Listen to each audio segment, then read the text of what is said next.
아산의 인생학교입니다. 오늘 이 자리에 찾아오신 여러분께 먼저 한 가지를 여쭙고 싶습니다. 살면서 사람 때문에 가슴이 무너진 적이 있으십니까? 분명히 잘해줬는데 돌아온 것은 배신이었던 적이 있으십니까? 아무리 믿으려 해도 무언가 찜찜하고 깨름직한 감각이 사라지지 않아 혼자 밤을 지새운 적이 있으십니까? 그렇다면 오늘 이 이야기는 당신을 위한 것입니다. 이 채널은 조선의 위대한 학자 정약용의 삶과 지혜를 오늘을 살아가는 우리의 언어로 풀어드리는 곳입니다. 거창한 철학 강의가 아닙니다. 삶이 흔들릴 때마다 곁에 두고 꺼내 입을 수 있는 한 사람의 이야기입니다. 정약용은 관념 속의 학자가 아니었습니다. 권력을 잃고 가족과 헤어지고 낯선 땅에서 18년을 버텨낸 사람이었습니다. 그 긴 세월 동안 그를 가르친 것은 책이 아니라 사람이었습니다. 그가 몸으로 겪고 마음으로 새긴 것들을 오늘 함께 나누겠습니다. 사람을 가까이 할 때는 반드시 그 몸바탕을 살펴야 하느니라. 정약용이 평생을 두고 되새긴 말입니다. 그는 말했습니다. 겉만 보고 마음을 열었다가는 반드시 후회할 날이 온다고. 사람을 잘못 알아보는 것. 그것이 인생에서 가장 값비싼 실수라고. 그 말은 책상 앞에 앉아 쓴 문장이 아니었습니다. 살을 내는 경험 속에서 피처럼 흘러나온 고백이었습니다. 정약용은 39의 나이에 강진으로 유배를 떠났습니다. 하루아침에 벼슬을 잃고 가족과 헤어지고 낯선 땅에 홀로 남겨졌습니다. 그 길고 긴 세월이 18년이었습니다. 그런데 그 세월 속에서 그를 가장 깊이 가르친 것은 책이 아니었습니다. 자연도 아니었습니다. 바로 사람이었습니다. 권세가 있을 때 곁에 있던 자들이 유배 소식과 함께 하나 둘 사라졌습니다. 어제까지 형제처럼 지내던 이들이 하루아침에 남보다 못한 사이가 되었습니다. 어떤 이는 돌아서면서 먼저 모욕을 건네기도 했습니다. 그 빈자리가 쓸쓸했습니다. 하지만 그 쓸쓸함이 오히려 정약용의 눈을 열어주었습니다. 평온한 날에는 보이지 않던 것들이 보이기 시작했습니다. 바람이 불어야 나무의 뿌리가 얼마나 깊은지 알 수 있듯 위기의 순간이 되어야 그 사람의 본바탕이 드러난다는 것을. 정약용은 그 긴 세월 동안 사람을 관찰하고 기록하고 또 되새겼습니다. 어떤 이는 끝까지 의리를 지켰고 어떤 이는 순식간에 돌아섰습니다. 어떤 이는 작은 이익 앞에서 모든 것을 버렸고 어떤 이는 아무것도 없는 자리에서 진심을 내밀었습니다. 그렇게 그는 깨달았습니다. 못된 본성은 숨기려 해도 숨겨지지 않는다고. 아무리 가리려 해도 작은 말 한마디, 사소한 행동 하나에서 이미 그 뿌리가 비쳐나온다고. 그 작은 신호를 놓치지 않는 것이 자신을 지키는 첫걸음이라고. 훗날 정약용은 두 아들에게 편지를 쓸 때마다 이 말을 되풀이했습니다. 사람을 보는 눈을 길러라. 본성이 못된 자를 가까이 두지 말라. 그것이 평생을 편안하게 사는 길이라고. 오늘은 정약용이 18년의 유배 속에서 몸으로 겪고 마음으로 새긴 이야기를 전하려 합니다. 못된 사람을 알아보는 6가지 모습입니다. 이 중 하나라도 보인다면 그 인연은 멀리하는 것이 상책입니다. 가까이 둘수록 당신이 먼저 상처를 입게 됩니다. 첫 번째, 겉으로는 따뜻하되 속으로는 칼을 품은 자. 말이 꿀같이 달고 행동이 한없이 부드러운 자를 가장 경계하라. 그 달콤함 뒤에 무엇이 있는지 반드시 살펴야 하느니라. 정약용이 유배지에서 가장 먼저 배운 경계였습니다. 강진의 땅에 처음 발을 디딜 때 그를 반기는 이들이 있었습니다. 따뜻한 말을 건네는 이들, 먼저 안부를 묻는 이들, 어려운 처지를 딱하게 여기는 척하는 이들. 정약용은 처음에 그 따뜻함을 고맙게 여겼습니다. 하지만 시간이 지나면서 알게 되었습니다. 낮에 웃으며 안부를 묻던 이들이 밤에는 뒤에서 그의 허물을 파헤치고 있었습니다. 가까이 다가와 위로를 건네던 이들이 그의 이야기를 모아 다른 곳에 흘리고 있었습니다. 친절한 얼굴 뒤에 전혀 다른 마음이 있었습니다. 정약용은 그제야 깨달았습니다. 가장 무서운 것은 드러나 있는 적이 아니라는 것을. 웃는 얼굴로 다가오는 자가 때로는 더 깊은 상처를 남긴다는 것을. 그는 말했습니다. 진심은 그렇게 매끄럽지 않다고. 지나치게 부드럽고 지나치게 따뜻하고 지나치게 친절한 자를 조심하라고. 사람의 마음이 그토록 흠없이 고울 수는 없다고 했습니다. 이런 자들에게는 한 가지 습성이 있습니다. 친밀함을 가장해 서서히 가까이 다가온다는 것입니다. 그리고 당신이 마음을 열고 털어놓은 이야기들을 조용히 수집합니다. 당신의 약한 곳, 아픈 곳, 부끄러운 곳을 기억해 둡니다. 그것이 언젠가 자신에게 필요한 순간 칼이 되어 돌아옵니다. 당신이 베푼 신뢰가 당신의 약점이 되는 것입니다. 흙탕물 속에서도 연꽃은 피어납니다. 그 고운 빛깔만 보면 아름답습니다. 하지만 그 뿌리는 언제나 진흙 속 깊이 박혀 있습니다. 겉에 드러난 아름다움만 보고 뿌리를 살피지 않으면 결국 속게 됩니다. 사람도 다르지 않습니다. 겉으로 보이는 친절과 온화함이 전부가 아닐 수 있습니다. 그 아래에 무엇이 자리하고 있는지 천천히 살펴야 합니다. 이런 자와 오래 지내다 보면 당신도 모르는 사이 변화가 생깁니다. 처음에는 경계하던 마음이 조금씩 풀립니다. 그 사람의 따뜻한 말들에 익숙해지고 그 사람의 웃음에 안심하게 됩니다. 스스로도 모르는 사이 마음의 문이 열립니다. 바로 그 순간이 가장 위험합니다. 정약용은 단호하게 말했습니다. 겉과 속이 다른 자는 결코 믿어서는 안 된다고. 그 친절은 당신을 향한 진심이 아니라 자신을 위한 계산이라고. 그런 자의 따뜻함에 기대다 보면 어느 날 당신이 베푼 것들이 모두 당신의 짐이 되어 돌아온다고 했습니다. 당신의 마음을 함부로 열지 마십시오. 진심은 한 번에 드러나지 않습니다. 시간을 두고 천천히 그 사람의 뒷모습을 보십시오. 앞에서 보이는 모습과 뒤에서 보이는 모습이 같은 사람, 그런 사람이 곁에 두어야 할 사람입니다. 정약용은 18년의 유배 끝에 이 한 가지를 가슴에 새겼습니다. 겉이 아무리 고운 자라도 속이 다르다면 그것은 이미 사람이 아니라 그림자라고. 그림자와 함께 걷다 보면 당신도 언젠가 그림자가 된다고 했습니다. 두 번째, 베풀면 당연하고 못 베풀면 원수가 되는 자. 은혜를 돌로 갚는 자와는 처음부터 인연을 맺지 말 것이니 그 끝이 반드시 당신의 상처가 되느니라. 정약용이 유배지에서 가장 가슴 아프게 목격한 것 중 하나였습니다. 강진에서 그는 어렵고 낯선 처지였습니다. 그런 그를 도와주는 이들이 덜어 있었습니다. 처음에는 고마운 마음으로 그 손길을 받았습니다. 작은 것이라도 돌려주려 했고 진심으로 대하려 했습니다. 하지만 시간이 지나면서 알게 되었습니다. 그 도움에는 보이지 않는 조건이 붙어 있었습니다. 정약용이 조금이라도 기대에 못 미치면 그들은 돌아섰습니다. 베풀었던 것을 들추며 원망했고 뒤에서 험담을 늘어놓았습니다. 도움을 준 것이 아니라 빚을 만들어 두었던 것입니다. 그 아픔을 겪으며 정약용은 이런 자들의 마음속 구조를 꿰뚫었습니다. 이런 자들의 마음속에는 저울이 하나 있습니다. 하지만 그 저울은 처음부터 기울어져 있습니다. 받는 것은 당연한 일이고 못 받는 것은 억울한 일입니다. 베푸는 사람의 사정은 처음부터 보이지 않습니다. 100번을 베풀어도 그 고마움은 물처럼 흘러가 버립니다. 하지만 단 한 번이라도 기대에 못 미치면 그 서운함은 돌에 새긴 글씨처럼 남습니다. 세월이 지나도 지워지지 않습니다. 오히려 시간이 갈수록 더 또렷해집니다. 정약용은 이런 자들을 두고 배은망덕하다 했습니다. 은혜를 배반하고 덕을 잇는 자, 이런 자에게 당신의 마음을 쏟는 것은 마른 땅에 물을 붓는 것과 같습니다. 아무리 부어도 땅은 촉촉해지지 않습니다. 물만 사라질 뿐입니다. 강물을 생각해 보십시오.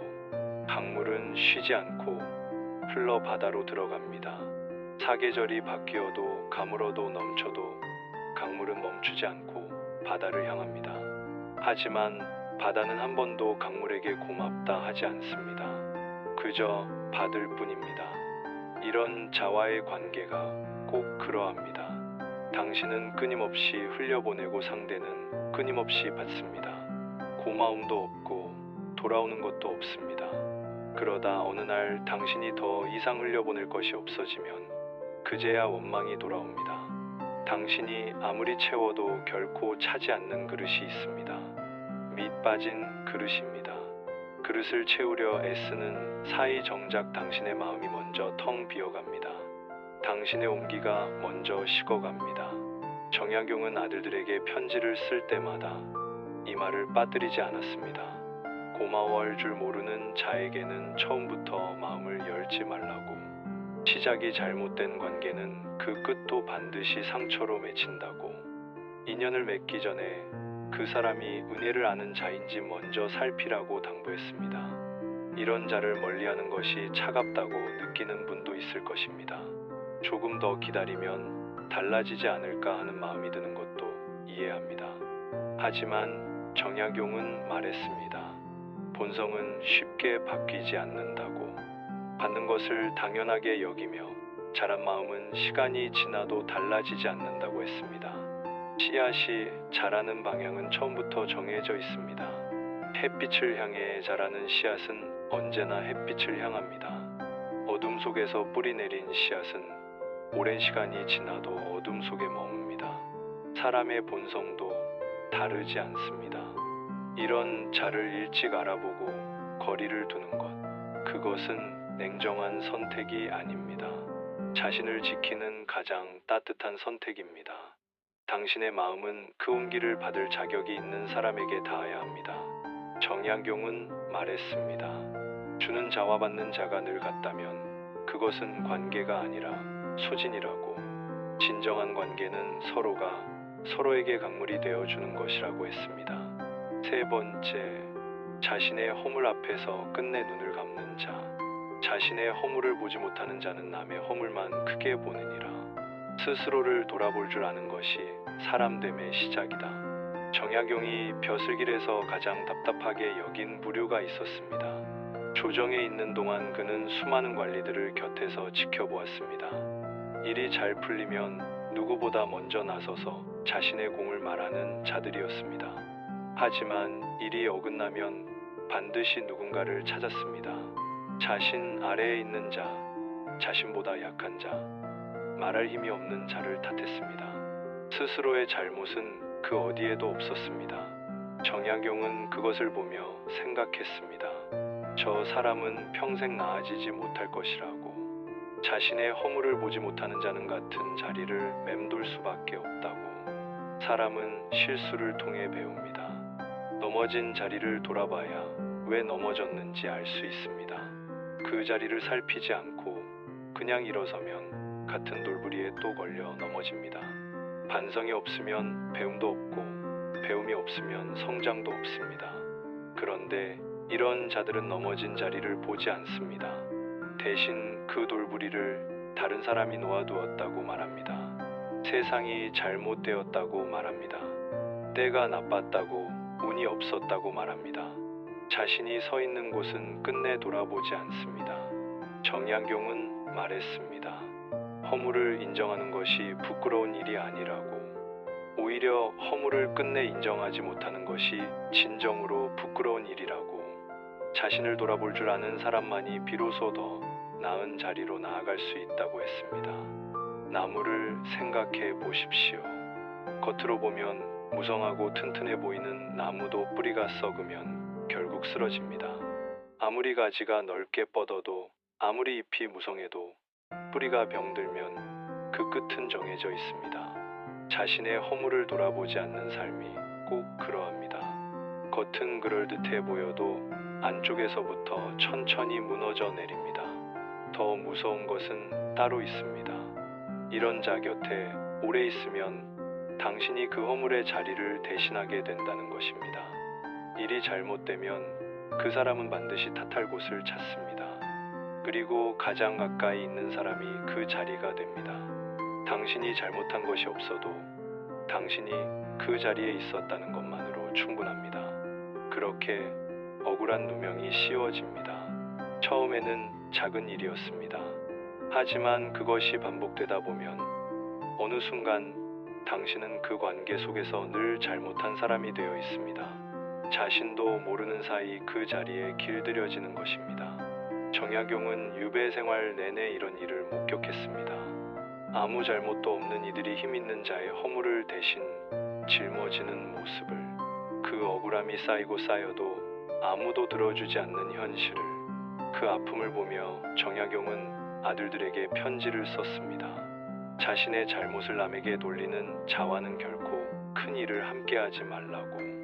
그런 자와 함께하면 언젠가 반드시 그 책임의 무게가 당신 어깨 위로 옮겨온다고. 그 무게는 한번 얹히면 쉽게 내려놓기 어렵다고 경고했습니다. 허물을 끝내 인정하지 않는 자는 변하지 않습니다. 그것이 핵심입니다. 기다리면 달라질 것이라는 기대, 시간이 지나면 나아질 것이라는 희망. 그 기대와 희망이 오히려 당신을 그 자리에 더 오래 붙들어 둡니다. 정약용은 단호했습니다. 변하지 않는 자와 함께하는 시간은 당신의 상처만 깊어지는 시간이라고. 그런 자를 일찍 알아보고 거리를 두는 것이 당신을 지키는 길이라고 했습니다. 스스로를 돌아볼 줄 아는 사람 곁에 있으십시오. 넘어지면 왜 넘어졌는지 살피는 사람, 잘못이 있으면 먼저 고개를 숙일 줄 아는 사람, 그런 사람이 곁에 있을 때 당신도 함께 자랍니다. 그런 사람과 함께하는 시간이 쌓일수록 당신의 인생도 단단해집니다. 네 번째, 이익의 바람에 따라 돛을 돌리는 자. 이익으로 모인 자는 이익이 사라지면 흩어지고, 의로움으로 모인 자는 어려움 속에서도 함께하느니라. 정약용이 유배를 떠나던 날 가장 깊이 새긴 말입니다. 그 길을 떠나기 전날 밤 그는 생각했습니다. 내일이 되면 누가 남아있을까? 권세가 사라진 자리에 어떤 얼굴들이 남아있을까? 날이 밝았습니다. 형제처럼 지내던 이들이 보이지 않았습니다. 함께 술잔을 기울이며 의리를 맹세하던 이들이 보이지 않았습니다. 어제까지 가장 가까운 자리에 있던 이들이 하루아침에 남보다 못한 사이가 되었습니다. 그것으로 충분했습니다. 더 이상 설명이 필요하지 않았습니다. 그들이 어떤 사람들이었는지 그 하루가 모든 것을 말해 주었습니다. 정약용은 이런 자들을 소인배라 불렀습니다. 소인은 이익으로 모이고 이익으로 흩어집니다. 이익이 있을 때는 친구처럼 굽니다. 이익이 없어지면 남처럼 변합니다. 방해가 되면 적처럼 돌아섭니다. 평소에 의리를 입에 달고 살던 자들이었습니다. 우정을 이야기하고 함께하겠다 말하고 어떤 일이 있어도 곁에 있겠다 했습니다. 하지만 이익이 걸린 순간 그 말들은 안개처럼 거쳤습니다. 처음부터 의리가 없었던 것입니다. 말만 있었고 뿌리가 없었습니다. 바람을 생각해 보십시오. 바람이 불어오는 방향에 따라 깃발은 방향을 바꿉니다. 동풍이 불면 서쪽을 향하고 서풍이 불면 동쪽을 향합니다. 깃발에게는 자신의 방향이 없습니다. 오직 바람이 이끄는 대로 움직일 뿐입니다. 이익의 바람에 따라 돛을 돌리는 자가 꼭 그러합니다. 자신만의 중심이 없습니다. 이익이 있는 곳을 향해 움직이고 이익이 사라지면 돌아섭니다. 그 충성과 우정은 처음부터 진심이 아니었습니다. 이익이라는 바람 위에 세워진 것이었습니다. 더 아픈 것이 있었습니다. 정약용이 유배를 떠난 뒤 그에게 돈을 빌려준 이들이 찾아왔습니다. 권세가 있을 때는 한마디도 꺼내지 않던 이들이었습니다. 그가 모든 것을 잃고 낯선 땅에 발을 딛자마자 빚을 독촉해왔습니다. 그제야 그 관계의 실체가 드러났습니다. 관계가 아니라 거래였습니다. 우정이 아니라 계산이었습니다. 정약용은 그 아픔을 오래 들여다보았습니다. 그리고 깨달았습니다. 이런 자들과 나눈 따뜻했던 기억들도 다시 봐야 한다고. 그 따뜻함도 계산 위에 세워진 것이었을 수 있다고. 진심은 이익 앞에서 흔들리지 않습니다. 이익이 사라졌을 때도 그 자리를 지키는 마음이 진심입니다. 정약용은 아들들에게 이렇게 말했습니다. 진정한 관계는 이익의 나침반으로 맺어지지 않는다고. 어려울 때 곁을 지키는 사람이 진짜 사람이라고. 좋은 시절에 멋이 100명이어도 어려운 시절에 멋 한 명만 못하다고 했습니다. 겨울나무를 보십시오. 잎이 모두 떨어진 자리에 남아있는 가지들이 있습니다. 봄날의 무성함은 사라졌어도 그 가지들은 여전히 나무와 함께 서 있습니다. 바람이 불어도 눈이 내려도 그 자리를 떠나지 않습니다. 사람의 관계도 그러해야 합니다. 좋은 계절에만 함께하는 것이 아니라 잎 다 진 겨울에도 곁에 있는 것. 그것이 진정한 인연입니다. 이익 앞에서 돌아서는 자를 일찍 알아보십시오. 그것이 긴 상처를 막는 길입니다. 그리고 그 자리에 겨울에도 곁을 지키는 사람을 두십시오. 정약용은 말했습니다. 이익으로 맺어진 인연은 이익이 다하는 날 함께 끝난다고. 하지만 마음으로 맺어진 인연은 세월이 흘러도 그 뿌리가 남는다고 했습니다.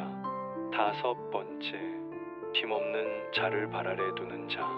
사람됨은 강한 자 앞이 아니라 약한 자 앞에서 드러나느니라. 윗사람에게 아첨하고 아랫사람을 억누르는 자는 결코 믿어서는 안 된다.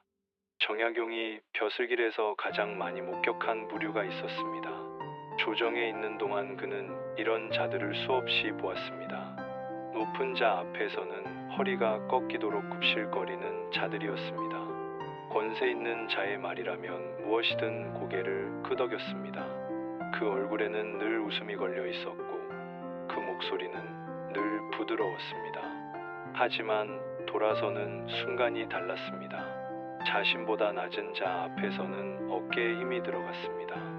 말투가 달라지고 눈빛이 달라지고 태도가 달라졌습니다. 아까까지 굽혀져 있던 허리가 어느새 꼿꼿해졌습니다. 같은 사람이 맞는가 싶을 만큼 전혀 다른 얼굴이었습니다. 정약용은 그것을 보며 생각했습니다. 저 사람에게는 진정한 인격이 없다고. 사람을 대하는 태도가 상대의 지위와 권세에 따라 달라진다면 그것은 사람을 대하는 것이 아니라 이익을 대하는 것이라고. 이런 자에게 사람은 사람이 아닙니다. 높은 자는 이용해야 할 사다리이고 낮은 자는 밟아도 되는 디딤돌입니다. 사람의 가치가 그 사람 자체에 있는 것이 아니라 그 사람이 가진 권세와 쓸모에 달려 있습니다. 그러니 처지가 달라지면 태도도 달라집니다. 오늘 높은 자리에 있는 사람이 내일 낮은 자리에 앉으면 어제와는 전혀 다른 얼굴로 대합니다. 그 사람이 변한 것이 아닙니다. 처음부터 그런 사람이었습니다. 정약용이 유배를 떠나던 날이 바로 그러했습니다. 권세가 있을 때 찾아와 친분을 자랑하던 이들이 있었습니다. 정약용과 가깝다는 것을 내세우며 이런저런 청을 넣던 이들이었습니다. 그들은 늘 따뜻한 얼굴로 찾아왔고 언제나 의리 있는 말을 했습니다. 하지만 유배 소식이 전해지자 그들은 순식간에 돌아섰습니다. 어떤 이는 아예 모르는 사람처럼 지나쳤습니다. 어떤 이는 먼저 모욕을 건네기도 했습니다. 권세가 사라지자 그들이 보여온 친절의 실체가 드러났습니다. 그 친절은 정약용을 향한 것이 아니었습니다. 정약용의 권세를 향한 것이었습니다. 정약용은 그 일을 오래 마음에 품었습니다. 그리고 깨달았습니다. 사람을 가장 잘 알아볼 수 있는 순간은 그 사람이 강할 때가 아니라는 것을. 오히려 자신이 약해졌을 때 그 주변의 얼굴들을 보면 알 수 있다는 것을. 가을이 지나고 겨울이 오면 남은 잎이 떨어집니다. 무성하던 잎들이 모두 지고 나면 앙상한 가지만 남습니다. 그 가지를 보면 비로소 나무의 본 모습이 보입니다. 어디가 굵고 어디가 가는지, 어느 방향으로 자랐는지가 선명하게 드러납니다. 사람도 다르지 않습니다. 좋은 시절에 무성함이 거치고 나면 그 사람의 본 모습이 보입니다. 정약용은 말했습니다. 약한 자에게 강하고 강한 자에게 약한 사람, 그 사람의 충성과 우정은 결코 믿을 수 없다고. 그런 자는 당신이 강한 자리에 있을 때만 곁에 있다고. 당신이 약해지는 순간 반드시 등을 돌린다고 했습니다. 당신이 지금 강한 자리에 있다면 이런 자들이 잘 보이지 않을 수 있습니다. 그들의 굽실거림이 진심처럼 느껴질 수 있습니다. 그 따뜻한 말들이 고맙게 들릴 수 있습니다. 하지만 세월은 사람을 가려냅니다. 처지가 달라졌을 때 비로소 그 진심이 드러납니다. 그러니 지금 곁에 있는 사람들을 살피십시오. 그 사람이 힘없는 자를 어떻게 대하는지 보십시오. 자신보다 낮은 자리에 있는 이에게 어떤 말을 건네는지 보십시오. 그것이 그 사람의 진짜 품격입니다. 그것이 언젠가 당신을 향하게 될 그 사람의 진짜 얼굴입니다. 정약용은 아들들에게 당부했습니다. 사람을 볼 때 그 사람이 강자 앞에서 어떠한지 보지 말라고. 약자 앞에서 어떠한지를 보라고. 그 모습이 그 사람의 본바탕이라고 했습니다. 진정한 품격은 누가 보든 보지 않든 달라지지 않습니다. 높은 자 앞에서도 낮은 자 앞에서도 언제나 같은 얼굴로 대하는 사람. 그런 사람이 곁에 두어야 할 사람입니다. 6번째, 남이 무너지는 것을 기다리는 자. 마지막으로 가장 소름 돋는 부류입니다. 드러나지 않기 때문에 가장 늦게 알아보게 되는 자들입니다. 이들은 당신 곁에 있으면서 당신이 잘 되기를 바라는 척합니다. 하지만 그 눈 속에는 전혀 다른 빛이 숨겨져 있습니다. 당신이 실패했을 때 위로하는 말을 건네지만 그 말 뒤에서 은밀한 안도감을 숨깁니다. 당신이 힘들다는 소식을 들으면 걱정하는 표정을 짓지만 그 마음 어딘가에서는 그것이 기회가 되기를 기다립니다.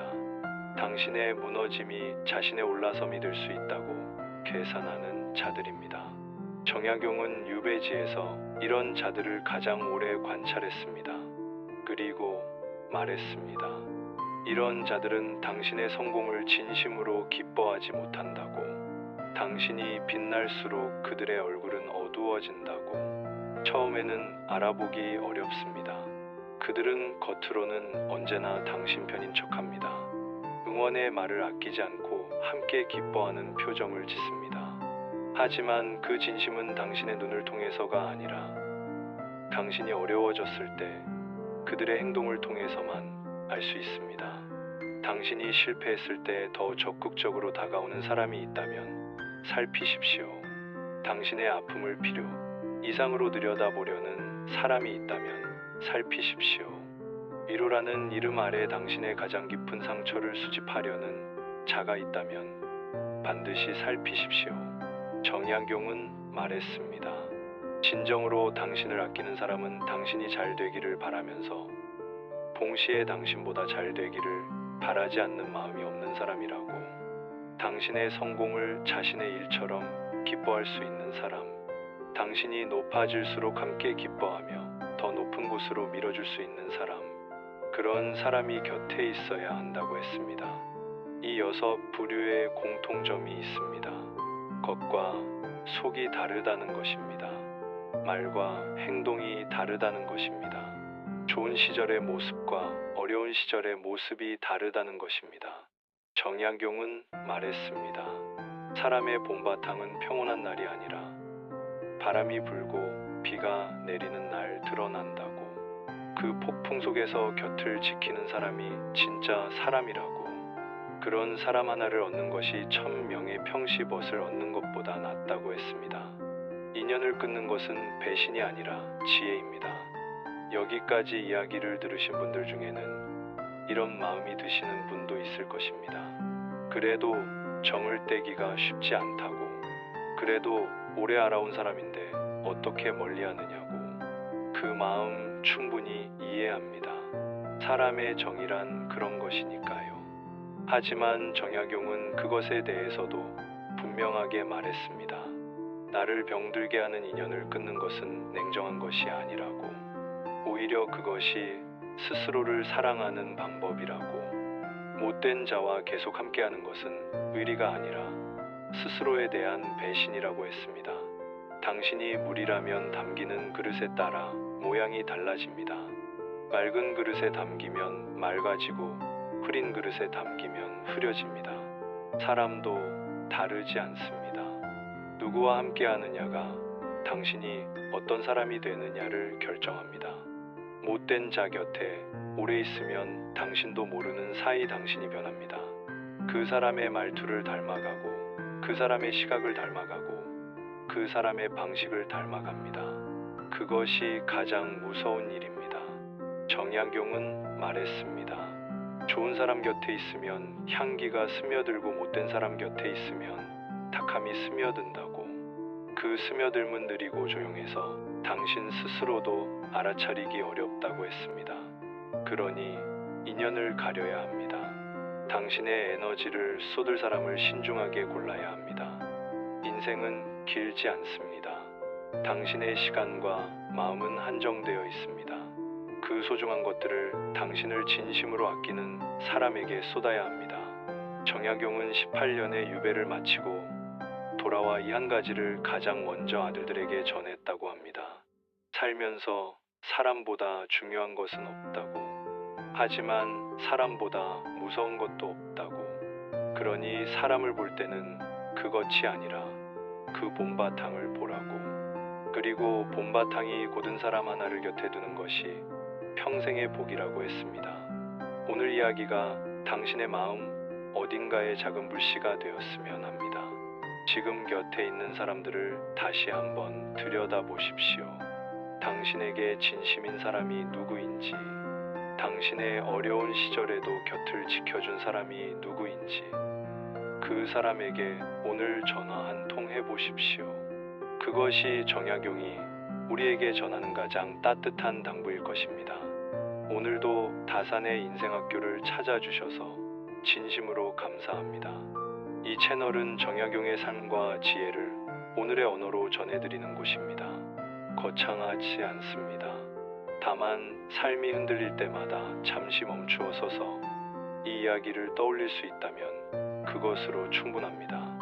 오늘 이야기가 마음에 와닿으셨다면 좋아요를 한번 눌러주세요. 그 작은 손짓 하나가 이 이야기를 더 많은 분들께 전할 수 있는 힘이 됩니다. 아직 구독하지 않으신 분이 계시다면 지금 구독 버튼을 눌러주세요. 무료입니다. 버튼 하나로 정약용의 지혜를 매번 가장 먼저 만나실 수 있습니다. 그리고 이 영상을 보시면서 어떤 생각이 드셨는지 댓글로 알려주세요. 살면서 이런 사람 때문에 상처받으신 경험이 있다면 나눠주세요. 당신의 이야기가 또 다른 누군가에게 위로가 됩니다. 우리는 이 공간에서 함께 이야기를 나누며 조금씩 더 단단해지고 있습니다. 다음 이야기도 준비하고 있습니다. 정약용이 18년의 유배 끝에 깨달은 또 다른 인생의 지혜, 당신이 놓치지 않으셨으면 하는 이야기입니다. 알림 설정을 켜두시면 가장 먼저 만나실 수 있습니다. 어디서 이 이야기를 듣고 계신지 댓글로 알려주세요. 서울에서 듣고 계신 분도, 부산에서 듣고 계신 분도, 또 먼 타국 땅에서 이 채널을 찾아주신 분도 모두 반갑습니다. 여러분이 계신 그 자리에 정약용의 지혜가 함께하겠습니다. 다산의 인생학교는 오늘도 여러분 곁에 있습니다.